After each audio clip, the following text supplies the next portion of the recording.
are doing. And I want to congratulate you as well. You know, one of the most remarkable aspects of this job is to get to go around the city. And last night, for example, I was at the opening of the Research and Development Lab for Shopify here in Toronto, creating 100 new jobs, highly skilled developers that are going to be working there. And they wanted me to come really just to indicate how important this industry in the broadest sense is to our economic success in Toronto, and I was happy to do that. But it was just an amazing thing to hear of the growth of that company, which started in Ottawa and now employs, soon to employ 400 people here, 300 now and 100 more to come, and growth projected going forward. And you only really learn about that and understand firsthand what people are doing when you come to places like this.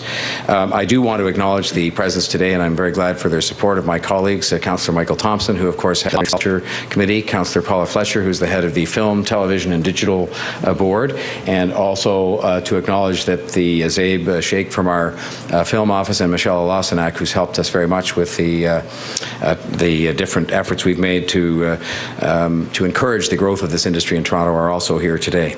So I'm returning to Los Angeles next week. I've said many times before that I actually would prefer never to travel, just because I think there's many things to be done here, and I'm just not a sort of naturally traveling person. But the industry indicated that our trip last year, and they were there in large numbers to be accompanied this year, were to be accompanied this year in even larger numbers of industry people who feel it is important and useful for the mayor to come on this trip to promote our industry, to visit with the people who are going to give us business and who have given us business, to say thank you, to listen, and all of those things that are important to do when it comes to customer relationships.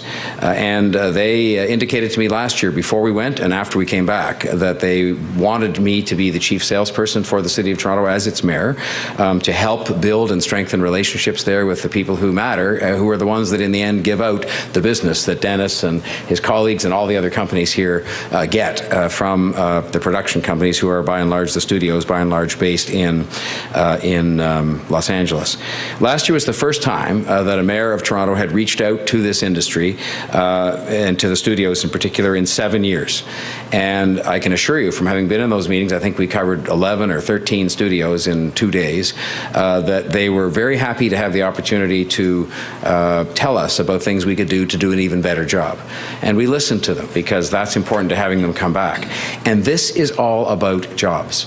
Skilled jobs, skilled graduates. We're putting all these people through the institutions that Dennis told me he draws from, not to exclude anybody else, but whether it's Seneca, whether it's Sheridan, whether it's York, whether it's U of T, whether it's Ryerson. These are people that we have invested in their education, and we have a responsibility to make sure, working with the industry, that we make sure there are opportunities here wherever possible for those talented young people. And just to give you an indication of the kinds of jobs that a single film or television production produces, the kinds of people, numbers of people that are employed. Suicide Squad, a major film production, and we of course go after those whenever we can. It was done here, as you know, and it provided well-paid employment over quite an extensive period of time for 4,700 different people. The Suits, the television series, much in the news these days, is now in its 7th season, offers work for about 2,300 people on a full-time basis, and it is sometimes for many years, as is the case with this one, 7 years it's been in production. Torontonians need these jobs. And it is part of the responsibility of city government, working with the industry, to do everything possible that we can to attract these jobs here.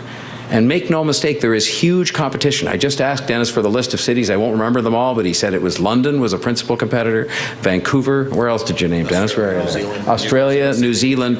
They're out eagerly going after these jobs, and they're eagerly going after them not just on the basis of the financial considerations, which are not unimportant in terms of the film tax credits and whatnot, but also on the basis of quality. And one of the things we've got going for us here is a quality workforce that has done quality work in production after production, but you have to go and remind people of that. And on this trip in particular, we're going to see some of the, I'll call it newer content producers who are not the same people as the traditional studios. We're going to Netflix. And when I say it's newer, they have not done as much production work in Toronto. They won't necessarily know, except for word of mouth, about some of the Toronto experience. So we're going to tell them about it. We're going to encourage them to come to Toronto and say, you need to come to Toronto to do some of your work and to sell the benefits of working here, to sell the expertise we have here, to keep us as a top jurisdiction in the world for film and television production. I want to tell you a little bit just about what the studios said to us when we went last year, and part of, again, the purpose in going again this year. And I would think now, based on the experience I have, and I would urge any of you from the media to talk to the people from the studio, from the production companies, from all of the different parts of our local industry here as to the benefit of these trips. I would point out that most of our delegation is consisting of people from the industry, and they're not in the habit of wasting their time. Time is money. And so I think they wouldn't be coming if they didn't think this was useful. And I assure you that if I did ask them, is my presence useful? And they said, very much so, and that's why I'm going. But what they told us last year, first and foremost, they said we need to have a stable partner when it comes to the tax credits. There had been a couple of years ago, move to do some tinkering with those tax credits. It was not well received just because it created a lack of consistency and stability in terms of what the industry understood was available here. And so I carried that message back to the Premier, and she assured me that any tinkering that they tried to do a couple of years ago wasn't going to be repeated because they understood consistency and stability are important to business. I will tell you that we, through our film office, through myself, through Michael Thompson and Paula, we have an excellent relationship with the Government of Ontario because they too understand the importance of this industry to Toronto and to the rest of the province. They spoke about studio and stage space, and I guess it's a good news story in one respect in that our studio and stage space is full up. It's very hard now for people who want to bring a new production here to find a studio and stage space, and so we've been working, and I hope there will be some fruit to be born out of that sometime not too long from now, because there are private sector people interested in building additional space here in Toronto. We need it because there are people who quite literally have made inquiries about coming here and who find that they can't be accommodated. That's one of the sort of good news, bad news aspects to having the TV show, and it's pretty well all good news, but when a TV show comes and stays for 7 seasons, of course they occupy, as those of you in the industry well know, that space for a long period of time. And that's a good news story, but it also means that space just doesn't come up for somebody else who might want to come with something else. They talked to us about making sure we had an even deeper pool of crews and talent, ranging all the way from the digital production work that's done here through to all the lighting and sound and other people. And so that's really a training job for us to work with the educational institutions and the industry, and we're doing that. And they talked about better customer service and working more closely with residents and neighborhoods to try and avoid the disruption and make the whole thing as happy an experience for everybody beyond the economic numbers. And so I took their feedback and worked with our small but mighty film office on a 5-point plan that we're going back to report to them. I think they know we've put the plan in place because we've been telling them as days have gone along what we've been doing to respond to the concerns that they raised with us and the objective of making Toronto a more attractive place for production work and for investment in our city. Just as a reminder, the film and television sector resulted in $1.5 billion in direct investment to our economy here in Toronto last year, employing at one time or another 30,000 people in our city.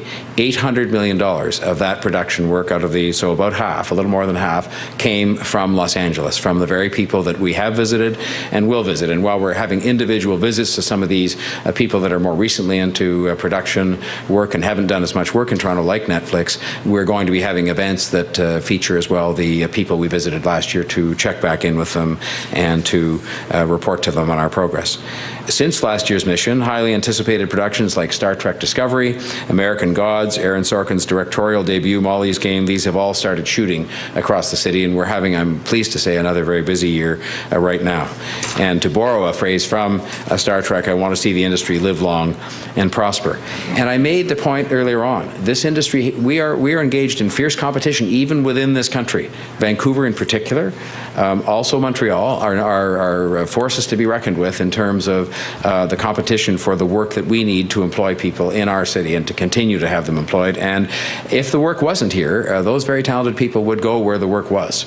And I think that would be a tragedy for our city. So I don't think there's 1 minute for any complacency, but on the other side, I don't think there's any reason to believe we can't win any production of any kind in the world that is going on right now, motion picture, television series, or anything else in between, because a large part of this industry as well is games development. I was out at Ubisoft, where they employ, again, hundreds of people in the city of Toronto in a global scale games development enterprise that's there, and of course also in Montreal.